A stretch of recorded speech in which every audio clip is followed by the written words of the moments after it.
Welcome to Mission Evolution Radio Show with Gilda Wiyaka, bringing together today's leading experts to uncover ever-deepening spiritual truths and the latest scientific developments in support of the evolution of humankind. For more information on Mission Evolution Radio with Gilda Wiyaka, visit www.missionevolution.org. And now, here's the host of Mission Evolution, Miss Gilda Wiyaka.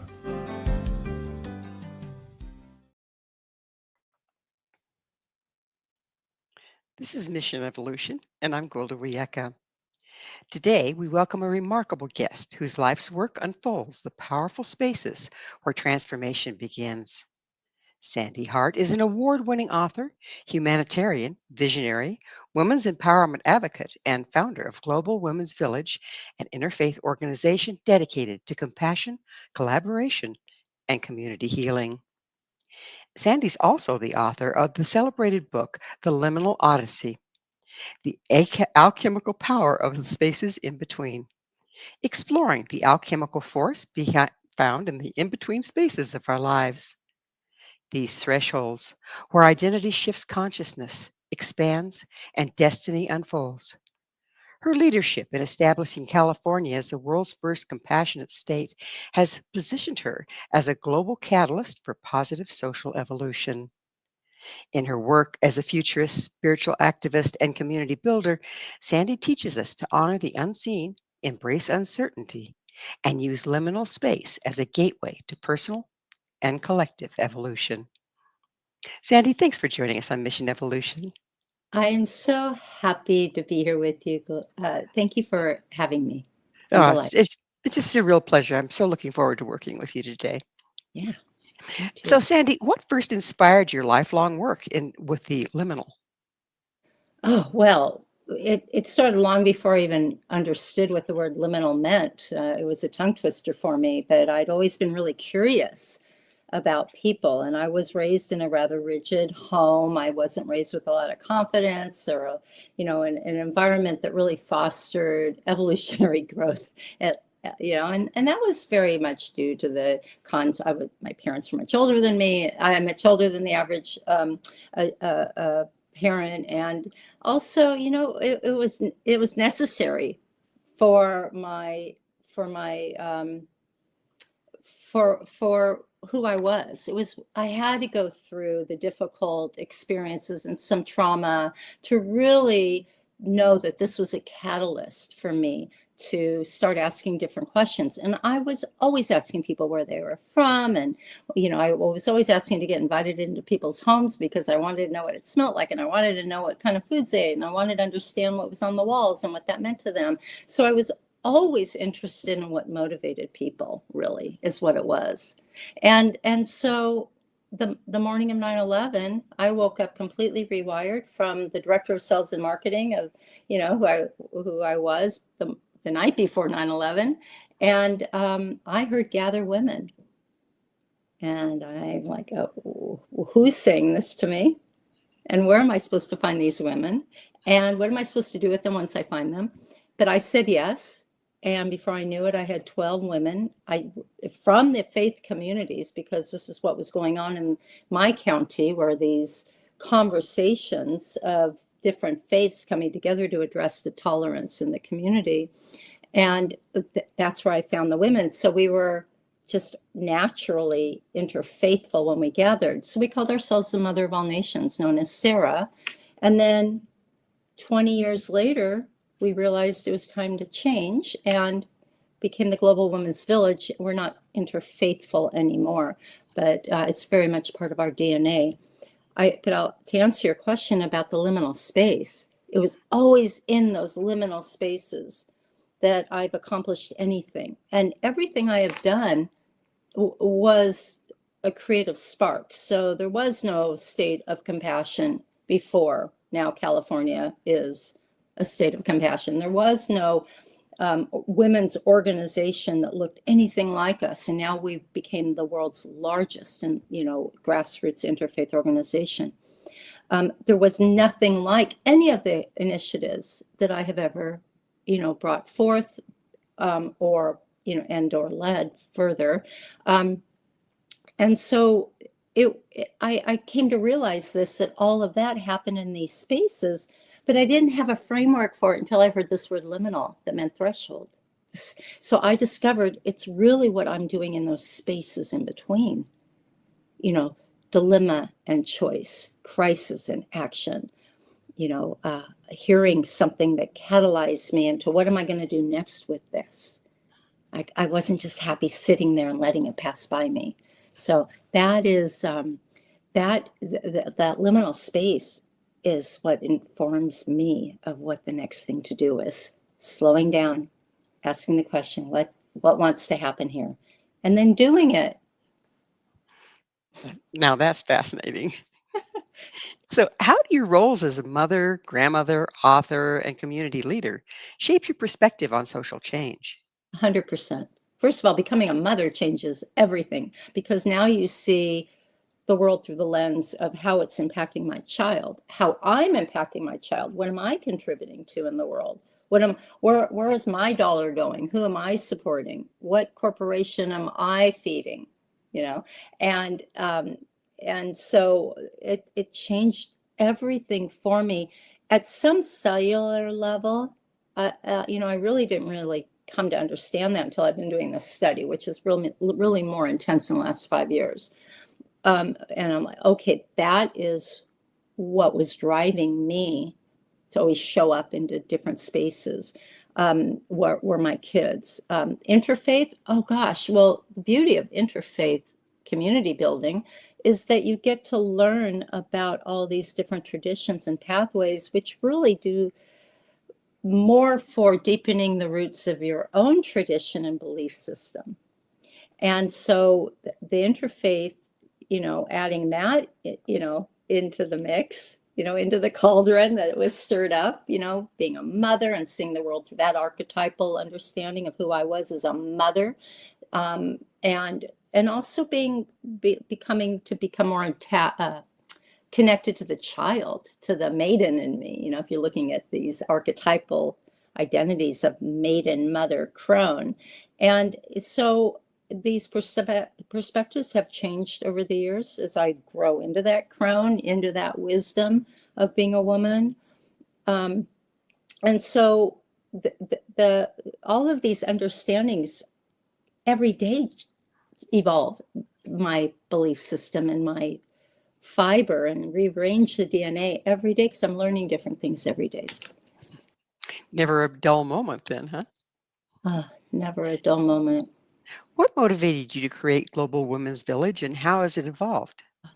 So the Global Women's Village the reason why it transformed when we knew this is what the name and the destiny of what S.A.R.A.H would become, which is the mother of all nations. That's what we called her, S.A.R.A.H, the Spiritual and Religious Alliance for Hope, that, soon after 9/11 when we were all convening. And then in 2023, I found myself back on the Women's Task Force for the Parliament of the World's Religions, which is the world's largest convening of clergy, theologians, seekers, environmentalists, social impact, organizers, safety net organizations, everyone who really focuses on their highest and deepest value system to heal our world from whatever perspective, with all these different tracks of programming and workshops, 400 workshops, plenaries, observances of other people's rituals, and interactive and engagement and experiences for a whole week. 8,000 to 10,000 people come from 80 different countries around the world. Imagine walking the halls, everyone in their regalia and their different languages, and it's just heaven on earth, really. And so, having been on the task force before and also having been to the parliaments, because they're every few years, going back to 2009 at Melbourne, Australia's parliament, I started noticing women, and I wasn't alone, that women have very little room in that space over the course of the week. And then we get this women's task force in 2015, and the privilege to have 40 of those 400 workshops dedicated to the topic of women, the dignity of women, women's empowerment, women in, impressing culture, all different, ways of conversing on the topic of women. But even that wasn't enough. Come 2023, I just raised my hand and said, how about we create a space within the Parliament of the World's Religions, right in the middle of the world's religions, and call it the Women's Village, and design it for everyone, but by women, in the design of the divine feminine, if you will. We had an earth altar, we had a mother tree, we had a water fountain, we had circles for dialogue, spontaneous dialogues. We had what we call a red tent room, where you could go in and close the door and it was a sacred space. Women might just want to sit in silence. We also did a lot of very loud programming in there. We had all kinds of these different fixtures, but women were coming up to us all week and saying, I feel safe here. The air is different in here. We were solving problems differently, and we were coming up with real critical solutions to real old problems. We were doing this work in a different way, in circle, really. We were doing it differently. Men were coming in and engaging too. It's for men too. Yet when women plan, when women design, when women organize, we have a different way. And our solutions are swift and sustainable. And this all came to light and kind of came right into focus while standing in the middle of the Women's Village. And I'm like, I know what's next for S.A.R.A.H. And here we became the Global Women's Village, focusing on women futuring a new paradigm. So how did you help cultivate California as the first official compassionate state in the world? Well, long before everything I just shared with you, Compassionate California happened. I was on the volunteer staff of the Charter for Compassion International, which is a global organization that at the time was really focused on creating cities of compassion. And that means bringing together not only civic leaders, but also social impact, organizations and safety net organizations like the food bank and the domestic violence shelters and youth programming, and bringing together the Department of Education and teachers, bringing together grassroots, and of course also the interfaith community and all kinds of, all the stakeholders of a community. We got together in one room and we said, can we all agree to these 4 basic, very elegant, very simple paragraphs that are known as the Charter for Compassion, which really reminds us to come down to the golden rule: treat others as you treat themselves. But really, how do we solve problems? How do we communicate? How do we build community in a compassionate way? And when it comes from all these different sectors, because we are all interrelated, interconnected, and mutually beneficial when we do solve our problems collectively, then I'm not creating a solution for the environmental community that is wrecking another community, right? How do we work this out in this room? And that's what a city of Sandy, compassion. I'm sorry, it's time. We're going to have to take a station break. Sandy and I will return very shortly, so don't you go away. This is Mission Evolution, www.missionevolution.org.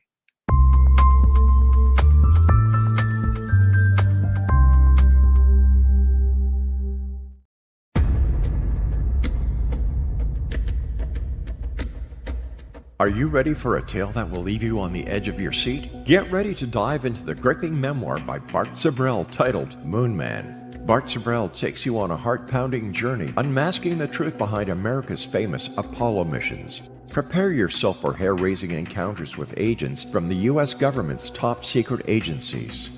In Moon Man, Sibrel fearlessly reveals his real-life espionage adventures, shining a light on one of the CIA's best-kept secrets. Brace yourself for shocking revelations, including Sibrel's discovery of privately recorded audio exposing an Apollo astronaut's chilling plot, a plot orchestrated by the CIA. That's right. As Sibrel unveils this groundbreaking evidence, it becomes clear that there is much more to the Apollo missions than meets the eye. Could it be that we've been deceived all along?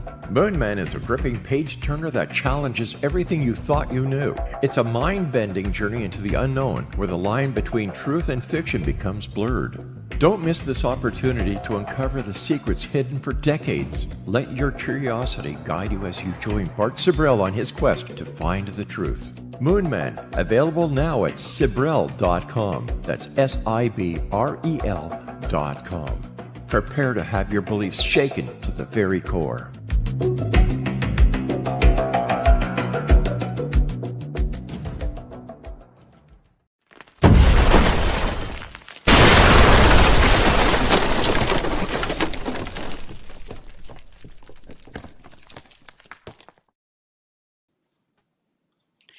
Is feminine wisdom a superpower? With us this hour discussing feminine leadership is Sande Hart, the author of the Liminal Odyssey, An Alchemical Power of the Spaces in Between. Sande, how has feminine wisdom influenced your interfaith and community building efforts? Oh, it's everything because it's wired in me as it is in every woman. And I've only recently learned how to utilize it, how to honor it and have reverence for it, and then listen to it. That's the big one. How many times do we get a nudge or a pang or our throat tightens up or our heart lights up or it tightens? That's feminine wisdom. That's our body talking to us. We are not separate from our body. And that was a big revelation for discovery for me. And it shows up in my body. Lets you know right away. Without a doubt, I can always count on it. It's like my BFF. Can you share an example of a time when you identified a gap in a system and turned it to an opportunity for change? Oh, yes. All the time. As a matter of fact, here's one. Here's one. It's like picking your favorite child, right? I was on a call co-hosting a panel. It was at the Charter for Compassion, actually. I was with someone at a department at the UN. It doesn't matter who they were. And I asked the question, because we were talking about the Sustainable Development Goals, these 18 goals that are designed to mark critical change across all these different critical issues on our planet. And so I asked them, why is it taking so long to achieve these goals? Why is it taking so long for the United Nations to accomplish these goals? I mean, there are markers, there's improvements, but it's been 15 years. Why so long? And the response woke me up. He said, good policy requires good people. And most people are not even conscious of the choices they make while sitting in their seat at the United Nations. I mean, they're consciously considering everything, but are we truly living it in that way? So this is not to disparage the United Nations because they do remarkable work, but it's not fast enough when you have the resources the United Nations has. And so that led me to thinking about, I beg your pardon, there are 17 goals. I thought of an 18th, a personal responsibility and self-agency. What if we had an 18th goal that threaded through every single one of those to remind everyone working on any one of those goals to really stop and think about what's my personal responsibility and my self-agency in addressing issues, and brings it right down to the personal. It got traction, and it was never intended to really get designated as an 18th goal. I mean, this is a big system, a big machine. It was really a grassroots effort to grab the imagination of people, and it made a lot of, it had a lot of traction. It got places, but I realized that it was much more than I could manage, and it eventually went away. But the intention there was that. The other, and that is, and this came from a challenge. Being an interfaith organization, we were there was a contest coming up. And that contest for this global organization that we are a part of was called the United Religions Initiative, was to come up with a project that exemplified our collective vision, which is at the URI, the United Religions Initiative, the principle and preamble of the United Religions Initiative, which are these universal goals that we all want to reach, ultimately ending up with everyone living the golden rule. Do unto others as you will have done unto yourself. And so immediately it dawned on me what our project should be, that we wanted to present and submit as a prize-winning award submission. And because we'd done panel discussions, we'd convened the community in circle. We have spoken on podiums across all the different faith traditions at the universities, at every university in Orange County. We've done programming on campus at a number of them for nearly 10 years at the time. But what weren't we doing? We weren't reaching the critical mass of our community. What will people show up for? They will show up for community service. So I convened my circle and we created the Weekend of Community Service, Interfaith Weekend of Community Service, where we cross-pollinated our different faith traditions to go out and do service together. Now that was 10 years ago. That was at least 10 years ago because we did it for 7 years. And, and we won the award. You're actually looking at it. At the top, the one up there. And we got to accept it in India. That was our prize. We've received a cash award plus this trip to India to receive it, at a global assembly. At any rate, the impact from that was so profound that a mosque and a synagogue that would never step into one another's place of worship got together, and now they, to this day, still sponsor a homeless transition home for families. It is. So that's just one of the impacts from the work that we have done. But taking a problem, what aren't we doing, and finding stopping in that liminal space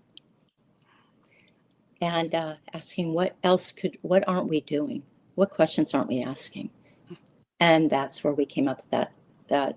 And by the way, we still have that money in our account. We don't really do a lot to spend money here. So, and that was 10 years ago.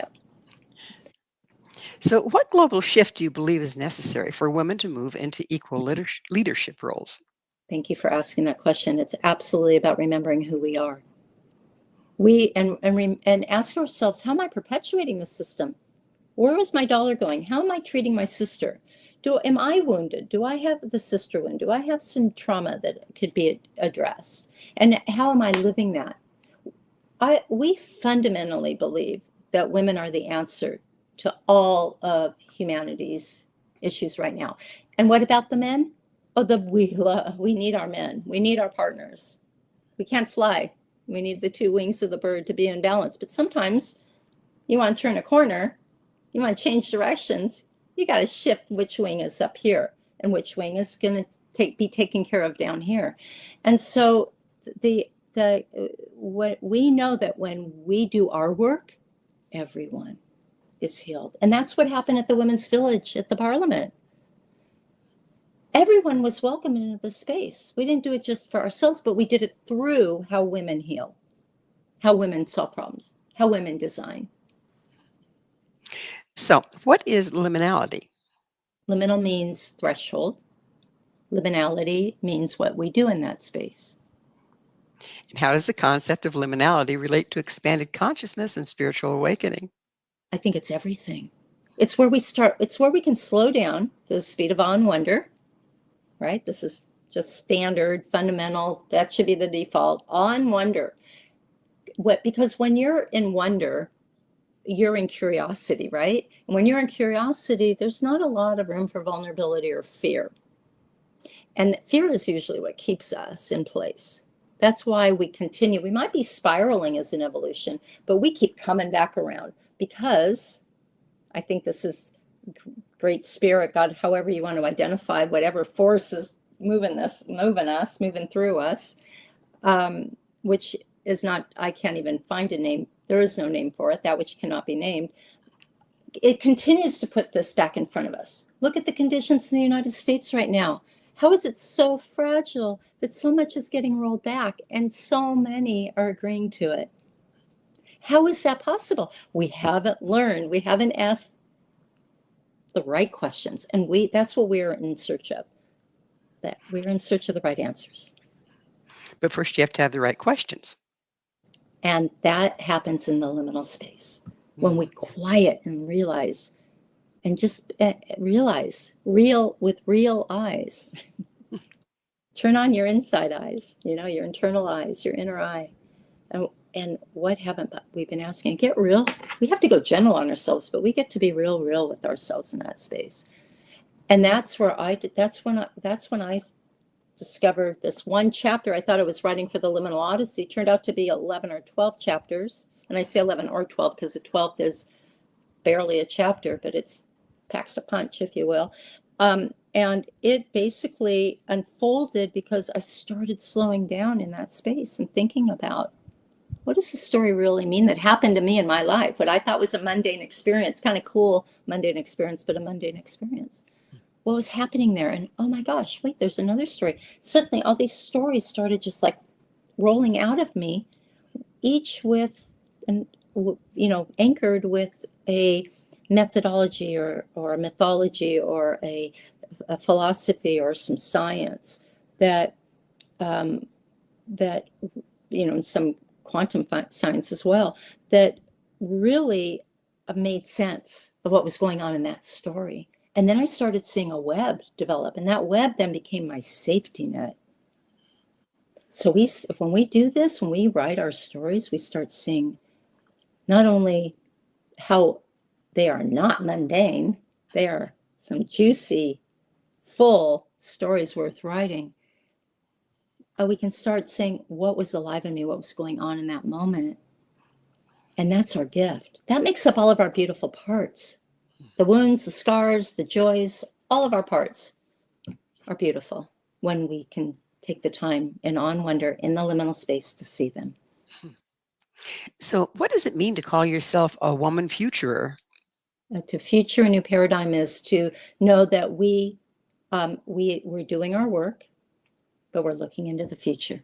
I should say, and we are looking into the future, right? We're keeping our eye on what's ahead of us. And three rules of futuring: there's no blaming, there's no shaming, there's no victimizing, right? When my 5-year-old child at the time threw a fit and treated me poorly, I didn't carry that on. I'm like, wait, I'm the mother here. I see what's going on. I'm here to love you back into wholeness. And that's what women who future do. We recognize our roles and responsibility as the biological woman who flows in the same system as the moon, who bleeds just like the rivers flow. And when we stop that and we move into our crone, that blood stays in our womb to nurture our wisdom. So when we see the nature of who we are and honor it with reverence, then we will move this needle. A lot of your, we're about out of time in this segment, but I notice you use, I assume, a lot of ceremony in what you do.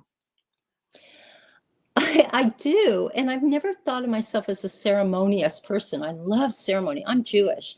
And being Jewish, there's ritual in a lot. We light the candles. There are certain things that sanctify that moment. So if ceremony means lighting a candle, right? And keeping water and having something to smell that's pleasurable. Well, unfortunately, we're going to have to talk about ceremony on the other side of a station break. Sandy and I will be right back to continue our discussion. Please stay right there. This is Mission Evolution, missionevolution.org.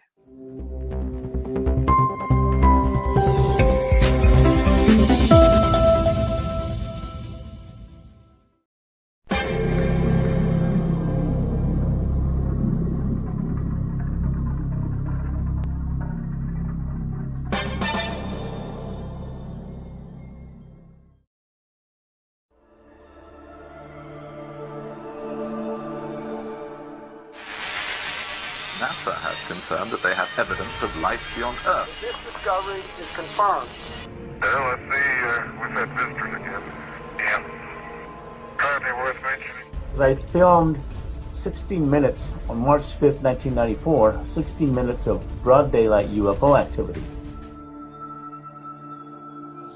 The other side, the spirit realm, is a parallel dimension which runs, which coexists with ours. And what spirits are doing is they're sending waves of frequency from that dimension to ours. The government instituted the truth embargo. The government poured disinformation and misinformation into this field, encouraging hoaxes and any other foolishness. It created a truth vacuum that naturally was going to be filled with theories and assertions and other stuff. The oil oligarchs and the banks and the people who are making decisions that are leading us down the wrong path. They've undermined the research, intimidated and threatened witnesses. The government is responsible for the fact that the status of this issue is not resolved. I'm Rob McConnell, host and executive producer of the X-Zone radio show. Now we are set to bring the amazing world of the paranormal and the science of parapsychology to broadcast TV and online video with the development of X-Zone TV. X-Zone TV will now bring our loyal listeners and new viewers face to face with the most controversial and well-known personalities in the field of the paranormal and the science of parapsychology. From scientists to theorists, astronauts to adventurers, celebrities, pundits, advocates, and naysayers, they'll all join our rapid-fire TV broadcast, interactive discussion, and debate. Interest in the paranormal and parapsychology has never been more intense, and it continues to grow. The truth is out there, so take a deep breath and join us as we step into the light. For more information about X-Zone TV, please contact me, Rob McConnell, directly at these coordinates, Rob McConnell at xzonetv.com.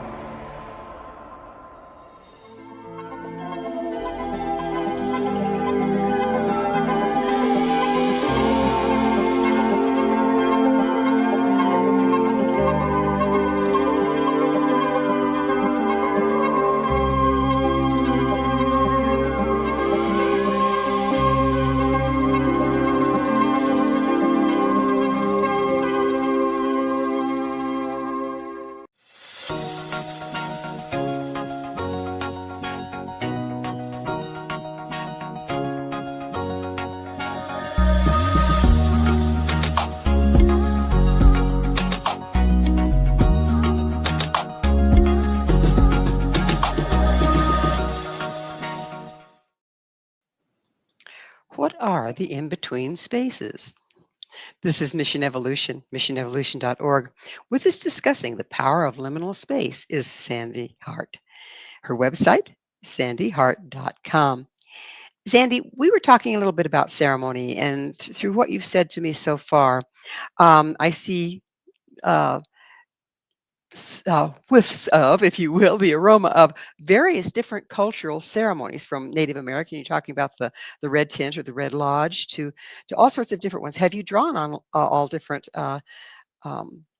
traditions, and is that giving you the power to sit in the center of that liminal space? Oh, absolutely. Yeah, ceremony brings us back to who we are. It engages our body. It brings us our body to the table when we're in that space, and that's what ceremony does. And ceremony is all about reverence. So when you can truly have reverence for what you're doing, whether you're Sikh and you're, brushing your scriptures, if you are reading scriptures or whatever with the soft brush, or if you are, standing shoulder to shoulder like my Muslim brothers and sisters do, to signify community, and putting your forehead, this yogic pose, to put your forehead to the floor, to just demonstrate your humility and reverence for earth and for all living things, whether it's lighting the Shabbat candles in my Jewish tradition, which Jewish women all over the world are doing. So it's going around the clock. We're all saying the same prayer at once. It takes 5 minutes maybe, or it could take a minute. Yes, absolutely. And especially the ancient traditions that our indigenous people have carried on. And in circle. They brought us circle, as did our, ancient grandmothers brought us circle. The first forms of sitting, unearthed by archaeologists dating back to early Mesopotamia. Our communities were circle, and there were also no heads of the table. The chairs between the male and the female leaders were at the same height. So we have reverence for those symbols that just bring us deeper into who we are. And there's no right or wrong combination. So yes, they all bring me meaning. Very beautiful. Can you describe a personal liminal moment that deeply changed you? Yes, chapter 1. It's known as the What About the Dog is the title of the chapter. And in 1982, I found myself at a music festival cause concert called Peace Sunday. It was a no nukes rally and music festival. And 100,000 people gathered at the Rose Bowl, which many people know if you watch football, is in Pasadena, California, and with stadium seating. And everyone on the grass makes about a room for about 100,000 people, and it was packed. And early on in the day, we're all there for the music, right? At least I was 21 years old at the time, 1982, and I was there for the music. Probably there was something about this perhaps being my Woodstock, but also being, I was just on the other side, born too late to be a hippie. And I was a frustrated hippie. So that spoke to me too. About 10 o'clock in the morning, before the program began, the MC came to the microphone and said, it's going to be a hot day. And somebody left their dog in the car. And if that's your dog in your car, go roll the window down. And, everybody kind of expressed boos and hushes, or there's a hush around the crowd, but I couldn't unhear that.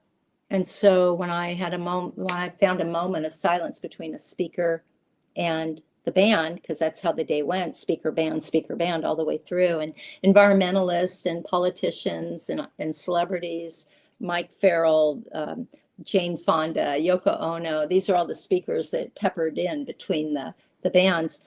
As soon as there was a space between speaker and band, I started shouting, "What about the dog?" I'm sitting stage left.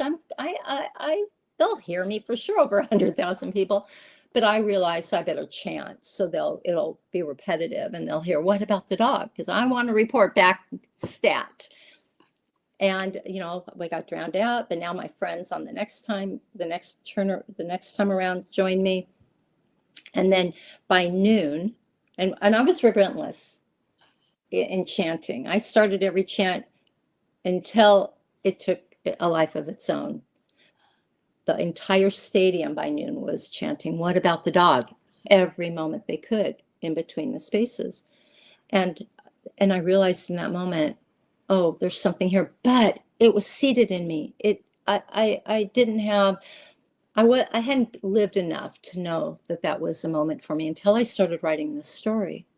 And there's much more to that story. It even gets juicier.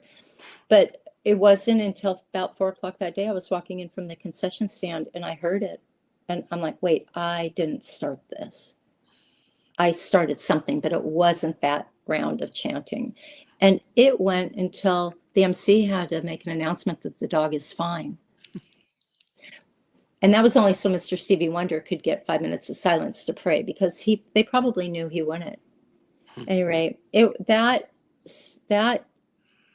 informed my psyche somewhere. My soul was rejoicing that finally there might be an outlet for my divine purpose, my sacred task here on this planet.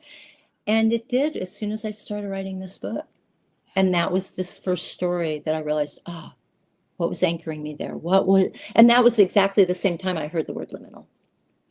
And I'm like, okay, what was going on? And that's how I wrote that book. It wrote me.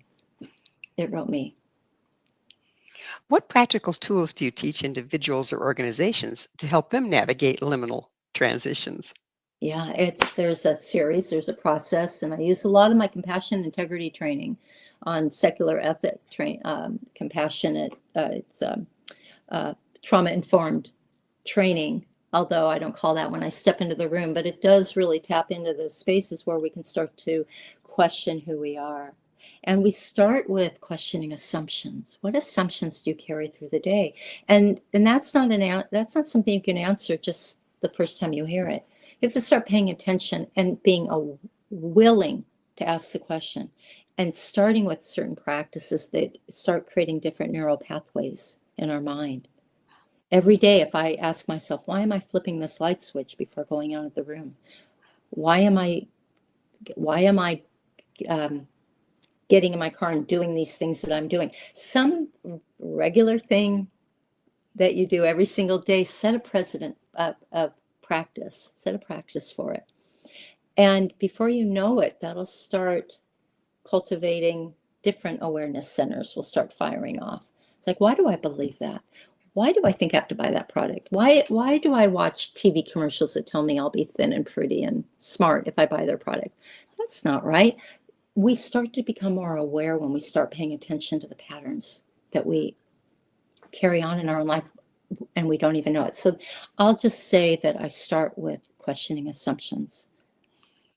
It's like taking yourself off autopilot, it sounds like. It's exactly right. It's exactly right. So how does liminality apply to larger scale societal changes such as climate, justice, cultural division? I think every day, every one of us, including every system on the planet, experiences liminal spaces where there's a challenge and a choice, right? And we all contribute up and down the scale from what happens in the home to what happens in the White House or any parliament or wherever you are in the world. It all begins, like that gentleman from the United Nations says, it all begins here. That's how change happens. So we are in this incredible time. It's an incredible time to be alive right now. And I thank your listeners for tuning in to this conversation, because there's something in them that says, I have a role here to play. And that's true. We all have a role here to play in this. The world is speeding up too with technology and now AI. We don't know what to wrap our minds around. It's being manipulated in a lot of political spheres. Give them too much, give them too much. They won't know where to turn, and all this stuff can happen, right? Let's face it, that's what's happening, especially here in the United States. So how do we say, I'm stepping out of the noise, slowing down to the speed of I wonder what's going on, what's my role in it, and where do I find my center? How can creatives and media makers use liminality to influence culture in positive ways? Well, they do. Liminal was a word that is really well understood in the world of photography. It's thought of, if you look up the definition of liminal, you'll get a few different things. One would be, it's a place of transition. If you ask a photographer what it means, or an architect what it means, you'll get two more answers. To a photographer, these are artists, right? To a photographer, a liminal space is what you feel when you see a particular picture. Like you see a picture of a shipyard, for example. It immediately evokes a series. You already know exactly what that space is all around it and what it means to be there, what it smells like. You can probably almost get the taste of metal in your mouth. That's what liminal means to a photographer, right? The emotions, the feelings, that the space between your eyes seeing the picture and what it brings back to you, and what that means to you. To an architect, and there's a bigger field of discussion and even different language around this, is the space where they're creating movement, right? Whether they're creating a home with a stairwell, which is a transitionary place, right? Or a hallway, and how it's lived within, or a public park, or a outdoor shopping center, to see how do people move in this space? How do we create community in this space? How do we have the right lighting in these different places? So liminal really means what we do with the space that we've got. How do you integrate the concept of seven generations thinking into your work? Everything. What am I doing today that's going to affect 7 generations? Period. That's it. Do you know where the term or the concept of the 7th generation comes from? Comes from our indigenous elders. Yeah, it's definitely a construct of their cultures. Yeah, I think it's I do believe, and I am actually, now I sound like a colonizer. It's a question for an indigenous person, but that's where I learned it. And I do believe it transcends all traditions, all different nations. All the amazing treasures one can find there, right? Oh, yes. The earth-based traditions are all foundational to the patterns of the cosmos and to the dirt and what's below it and everything in between. The winged ones, the thin ones, four-legged, us two-legged, the trees, everything is part of the human family. Yeah. What keeps you grounded as your work gains recognition and awards? Oh, well, at first it was humility because I was getting a little full of myself. I was like, oh, well, look at me. Look what I can do. And I'm like, oh, no, there's so, and then I learned how much I didn't know. And every day I learned how much I don't know. So I just stand in that awe and wonder. And what keeps me grounded are my sisters, my circles. I thrive on being in women's circles, and I'm in all kinds of different circles having different conversations. Well, it's that magic moment again.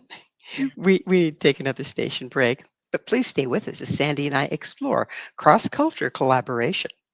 This is Mission Evolution, www.missionevolution.org.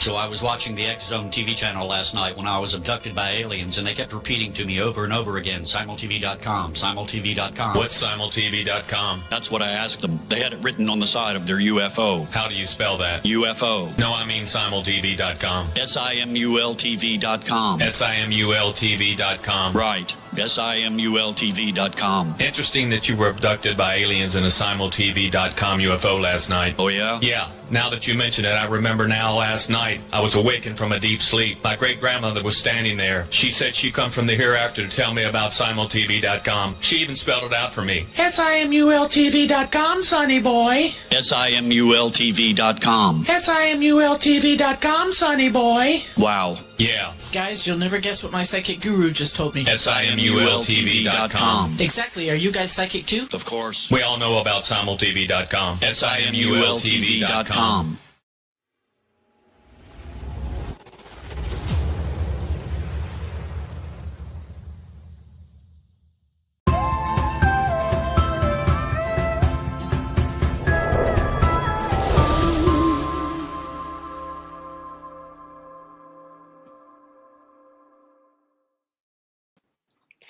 Can we transcend religious divides?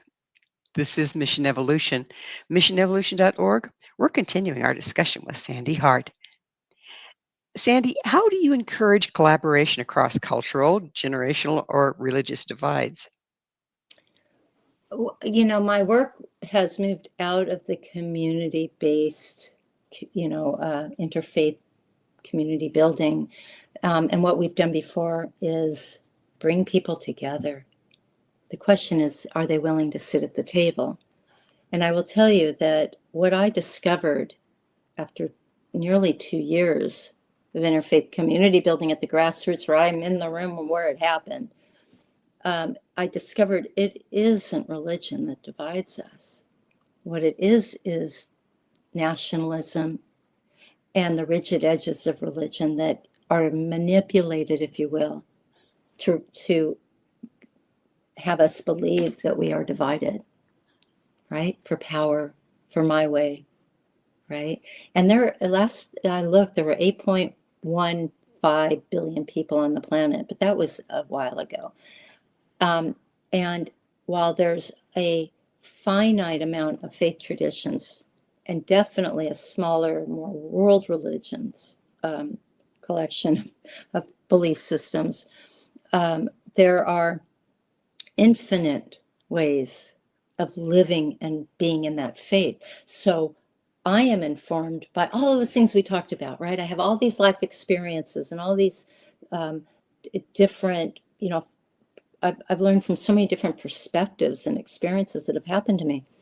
So how I'm going to address my faith tradition is going to be different than another Jewish person sitting right next to me, even if they were born on the same day as me. We have a different way of seeing the world and we have different life experiences. So yet, if your conversation is about the survival of a religion, which is due to nationalism or a form of manipulation that causes conflict, genocide, then that's a completely different room. That's a whole different conversation.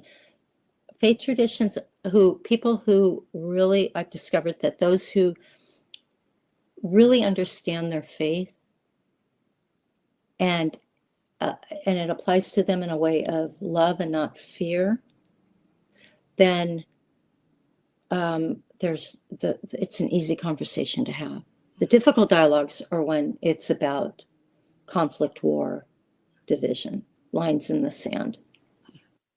So with your exposure to all sorts of different faith traditions and religions, have you found they have more in common than not? Totally. The golden rule, which I mentioned a few times now, do unto others as they would have done unto you. Every faith tradition that the world religions, right? Those that are commonly known, from Sikhism to Islam to Judaism to Christianity to Baha'i to Buddhism and so on, including indigenous, they have a golden rule too, as well. The indigenous isn't necessarily spoken, and it's spelled out a little differently, actually. But they all have the same, unto thee I do as I would do unto myself, for an example, right? But they all, they just rearrange the words so that we all share that construct of I am my beloved and my beloved is mine, and you are my beloved. What upcoming project initiative are you most excited about right now? Yeah, the Global Women's Village is working on a global conference, and I'm referring to it as an unconference. It's a convening of women that was inspired because all those women tugging on our sleeves or grabbing my shoulders and saying, we need our own conference, we need our own convening, we need this in our own space, right? One thing I hadn't said yet about that configuration of building a village and what the greatest inspiration is that the world's religions, the rigid edges of world's religions, dating back to the written word, have been responsible for perpetuating systems of domination, otherwise known as patriarchy. And women contribute to that too. So this isn't a man-bashing moment. There's never a man-bashing moment in my world, but this is not one of them for sure. And so here in the middle of the world's religions, we put a village for women and men designed by women.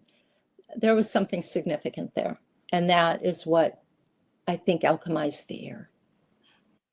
So that's what we've got coming up. It's called Destiny Ignited. And you can stay tuned by joining our newsletter at globalwomensvillage.org. Yeah, it's coming November 2026. We're waiting for our first round of funding, so bring it on. That is exciting. Yeah. What question would you ask your future self about the impact of your work? What a great question. That's a good question to ask because it helps me chart my path. What have I learned? There it is. What have I learned? Boy, good question. How can listeners begin to recognize liminal opportunities in their own daily lives? Awareness. They're every day, between every breath, between a crisis and action, dilemma and choice, question and answer. There's never a moment. I mean, and there's never a moment we don't have these opportunities. A liminal space can be a hot second, or it can be 30 years. And I have some stories in there, that one of which demonstrates how things happen over a course of 30 years that it did not dawn on me until I was writing it. So, like I said, or it wrote me. So yeah, it's that practice awareness with that little, those steps I gave you earlier. It seems like, when you're talking about the liminal space, it's that space between, like you said, thought and action, et cetera, how can we maximize that? How can we take advantage of it? Because we tend to just right over the top of it, and never take that moment. How can we take advantage of it? Well, we have full agency over what we do, right? I mean, we might be confined by it, or restricted by time. We have to get to work, but that doesn't mean we have to stop thinking about what we're stepping over, right? Stay with it. Go home and journal about it. You'll be surprised what comes out of the bottom of your pen, the end of your pen. I'll tell you, I've grabbed my head a few times with, where did that come from? So how do we make the most of it? And I love that question, because I'm all about making the most of everything. It's just like unpacking it. Unpack it. Keep asking yourself questions about it. Well, why do you think that is? Where did that come from? What prevented me from doing that in the first place? Yeah, stay with it. Breathe into it. Yeah. So when we're in one of those liminal spaces and we're getting new information, where is it coming from? That's another great question. And I don't know that anybody knows. It can be spirit. It can be your womb. It could be your heart. It could be your soul. I have a perspective that it's my soul talking to me. And I also have the perspective that my soul's purpose is to be free. And it will only be free when I have learned all my lessons. And I am on the other side, whenever that might be. So I don't know where we're going, but I know we're on our way. I say this all the time. I don't want to poison the water hole when I get there. What can I do to clean up my act? What can I do to look at the baggage I might be bringing with me? And I don't want to do that. What can I heal today? Yeah. And what happens is it just turns into this joyride. And I do a course on liminality, which I refer to it as a joyride into the liminality of your life. Yeah. If you have a vision of what the world would look like if more of us take time in that in-between space, what would it be? I think it would be a beloved community. I think it would be the beloved community, where everyone takes what they need and there's enough for everyone, and the world works for everyone. It's important to say here that fear is the primary motivator in our life today. So how are we motivated from love? And to understand fear is nothing more than love of something we are protecting. So there really is no fear. It's just love that needs a little more attention. Can fear exist in those liminal spaces? It does exist in those liminal spaces until we realize it, until we love it back into wholeness, and that wholeness is love. We take it, we start pulling it apart, making it bite-sized. What am I really afraid of here? Where did that come from? Who taught me that? No victimizing here, but let's learn from it. Okay, I've got agency. Personal agency is the answer. Yeah. Do you see victimization or self-victimization as a major problem in staying, keeping us from staying in that liminal space and getting the info there? Yeah, it's really easy to blame someone, so we really don't have to take the time. There's a certain comfort level in just, whoa, it's me, and this happened to me, and man did this to woman, and and no, darling, no, we are the divine feminine embodied. We birth life. We are the healers and the nurturers, and the keepers of life and the keepers of tradition. And men, we need our men, and they contribute greatly. For generations in the indigenous cultures, there were matriarchal societies. What do you see as the advantage of matriarchal society that we're missing?